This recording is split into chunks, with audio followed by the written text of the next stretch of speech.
Today, we will be exploring DMs and players of Reddit. What is your Deck of Many Things story? And if you have a story, submit it down in the comments below. Also, today's video is sponsored by Waystar. Trust me, it's something all of you sci-fi nerds are going to love. It is a D&D 5th edition type game. You will adore it. Stay tuned. We were on our way to explore an abandoned castle in the mountains. Up until this point, I had not known that my DM could be so random. One of my party members had talked to the DM about using the Deck of Many Things. After a period of consideration, he had decided to let him. On one condition, he got to add a single card to the deck. The player agreed, and that was the end of it. Many shenanigans took place because of this deal, but none so destructive as the last time the deck was ever used. My party member that had the deck was playing a lizardfolk dragon rider named Peter B. Dragon at the time. We arrived at a castle only to be greeted by rock gnomes. They were peaceful creatures, or so we thought, until we were taken to their coliseum and forced to fight a captured and empowered cloud giant.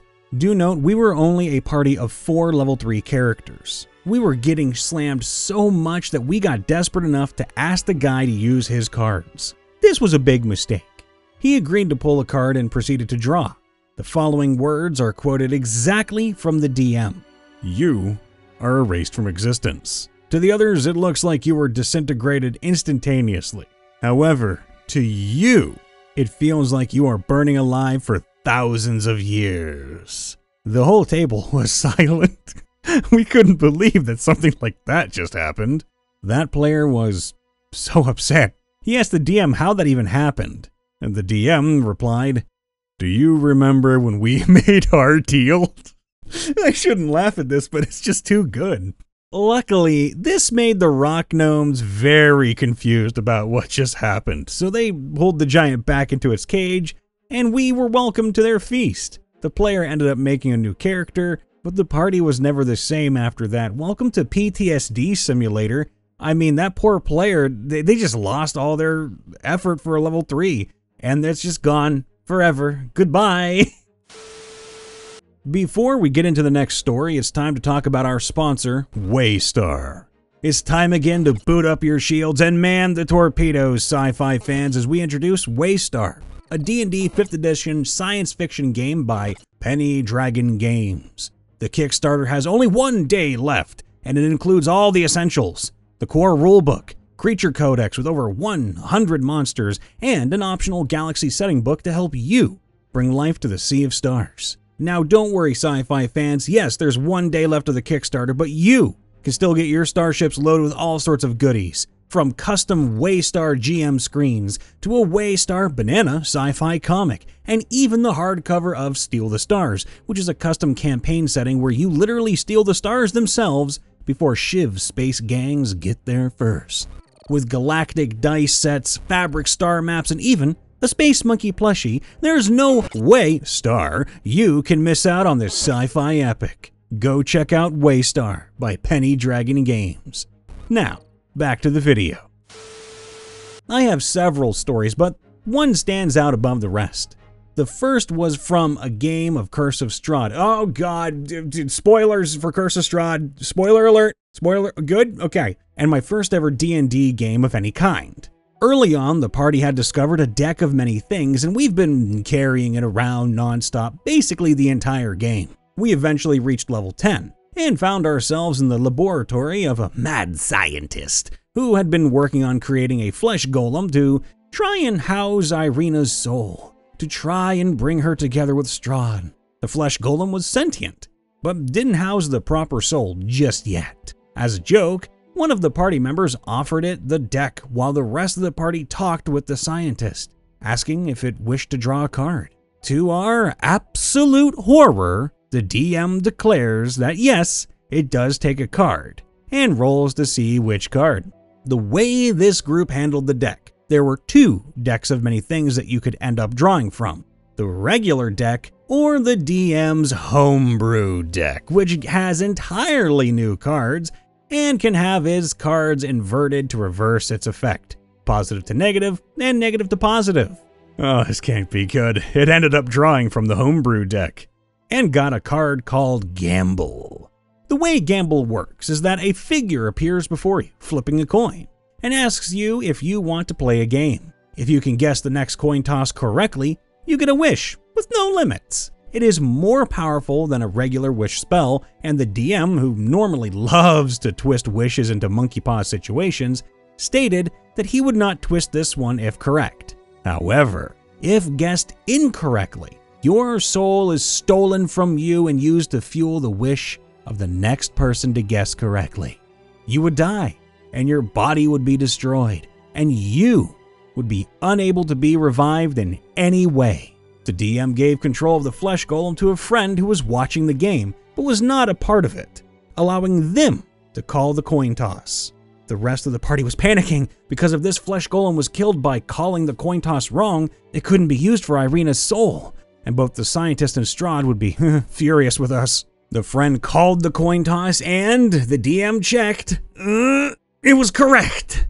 The friend was then allowed to use the wish and stated that their wish was for Strahd to lose his vampirism and be reunited with Irina in love. The party got to witness Strahd appearing before them, the vampirism being banished from his body, leaving him a mortal human once more, before Irina appeared as well and took him by the hand, starting to lead him outside to their new lives together. We were then abruptly confronted by a large, angry presence, seemingly a shadowy creature who we knew to be incredibly powerful. Back around level 4, Strahd had drawn from our deck as part of a deal with the party druid, and had drawn Void. This presence had appeared and shoved Strahd's soul back into his body, simply stating that isn't time yet. We knew it had to be powerful to countermand a card from the deck, and now it was furious with us, stating that we had stolen its champion, and either one of us becomes its new champion, or it kills us here and now. The party decided to fight back against it, even after the DM explained to us that this being, Strahd's benefactor we called him, was a combat rating 20+ homebrew creature. The fight was long and hard, but some lucky rolls on our side let us cripple its regeneration powers and trap it with Tasha's hideous laughter for much longer than expected. The highlight of the fight, however, was when the Tabaxi Wild Magic Sorcerer, the only character to have been present from the very start of the campaign, the other characters had all died and have been replaced at some point in the adventure, managed to land a critical hit. The DM had her roll on a homebrew critical hit table to see which effect this crit would have. She rolled another crit on the crit table, giving her the effect of target instantly dies. The room was suddenly filled with deafening screams of joy and celebration as we realized that we, in a completely unexpected turn of events, had not only initiated the final big bad evil guy boss fight, far earlier than intended, but had survived it without a single party member going down, despite the ridiculous amounts of damage this thing was doing per turn. And it was all thanks to an insane 1 in 400 chance and a single coin toss. That was beautiful. That was the best happy ending for Curse of Strahd I think you could ever get. Here's a general rule of thumb at my tables. If you are going to introduce a deck of many things to the campaign, introduce it at the beginning of the game. The rest of the campaign should be trying to undo whatever the heck happened during the deck of many things. If the players ended up getting nothing but positive things, the campaign will revolve around people calling on their aid due to the strength they had not earned. If the players got something negative, like someone's soul being sealed away or earning the ire of a devil or demon, the campaign revolves around undoing that. A deck of many things should be a story hook rather than a tool due to how chaotic it is. Similar things can be done with a wish from an Afreti bottle. I believe I said it right. The campaign starts off with the players earning a wish, and that wish turning monkey paw on them. Now, I like this take. I think this is a kind of a hot take, but if you are struggling to get a plot hook going, this is the way to do it. We had a deck of many things, but it was in the Warlock's custody since he had correctly identified what it was and did not want the rest of the very reckless party to get their hands on it, since he was definitely the most level-headed of us all, sure. Now, We fought an aboleth, and it knocked one of our party members unconscious. He sank beneath the water around a corner where no one could see him. There was a current. The next round, we killed the aboleth and then realized the party member wasn't with us. When we found him next round, he had drowned. The warlock had already suffered 2 great losses recently and loudly declared "No!"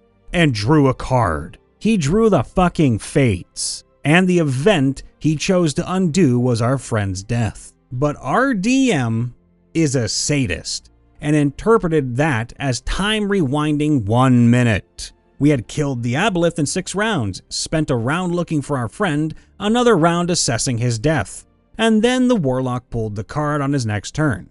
That's 9.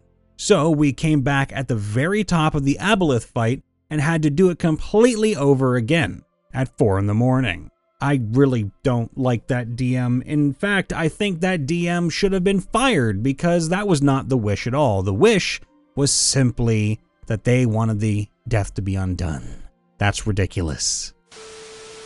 We had a DM who was so infatuated with the deck of many things that he included it in every campaign he DM'd, and he'd always throw it at the party when they were like level 3 or lower. The first campaign, my character Delkesh acquired it and realized what it was because, wizard trademark. He tucked it away in his bag and never let anyone look at it for the entire campaign. In the second campaign he ran, a different character got the deck. Well, a modified version of it. It only had 4 cards. The Fates, Void, Skull, and Moon. He drew 1 card, the Fates, used it to bring a character back who had died the previous session, who promptly died again the next session. Keep in mind, we were level 2 in this campaign when we got the deck. In the third campaign he ran, our paladin got the deck and threw it into his bag of holding. When our sorcerer/rogue accidentally overstuffed the bag while practicing her pickpocketing and reverse pickpocketing, it exploded. The DM's homebrew world didn't have an astral plane. So instead of getting yeeted into the astral plane, we ended up in the same place, but 3,000 years in the past. All the contents of the paladin's bag of holding were strewn about the 100-foot area we ended up in. And my character, Torxina, found the deck. Being both wise and intelligent, she knew what it was. She'd known what it was the whole time. She also knew that letting the paladin hold on to it was the most dangerous thing the party had done up to that point, because the paladin was just enough of a dingus to actually decide to use it without knowing what it was. So she pocketed it and promptly forgot about its existence. Basically, in 2 campaigns, I saved the party from exploding and saved the DM's campaign from exploding by having my character sit on a deck of many things so no one else could use it. My question's simple, why even include it if they're not going to be used? Also, that is very intelligent. Way to screw the DM out of causing absolute utter chaos and wrath. Hey everybody, Brian Von VA checking in after the vid. Make sure to leave a like, subscribe, to ring that bell, and of course, to submit a story to us if you please. It helps not only Daddy Algorithm out, but Daddy Ripper, Mr. Von, and the rest of the Mr. Ripper crew. We love reading them, by the way, so put them down in the comments below. Do you have a story about your experience with a deck of many things? Go ahead, shove it down in the comments. We want to know about it. We love your stories. You can also do so on our subreddit r/MrRipper if you want a bit more structure, but the comments is where it's at. Also, make sure to check out our sponsor for today's video, which only has 1 day left in the Kickstarter, Waystar. If you're into sci-fi campaigns or sci-fi themed D&D, this is the path to go. Check out Waystar, Penny Dragon Games. You will love it. And if you want to check out me, your favorite narrator from Ohio, you can do so on my website. Links in the description below. You can check me out on Twitch, Twitter, anywhere. I mostly just stream on Twitch for now, so come say hi, Brian Von VA. Also, I try to end things on a little bit of a positive note, and I just want to say one thing. When it comes to the deck of many things, you can do a lot, well, basically many things to either cause a lot of good or bad things into your games. And personally, if I'm being honest, we don't really hear enough of it being used in a sort of neutral way. A way where, yes, you can use it as a plot hook to get your party to run around and save the soul of a fair maiden or to reverse the death of a friend.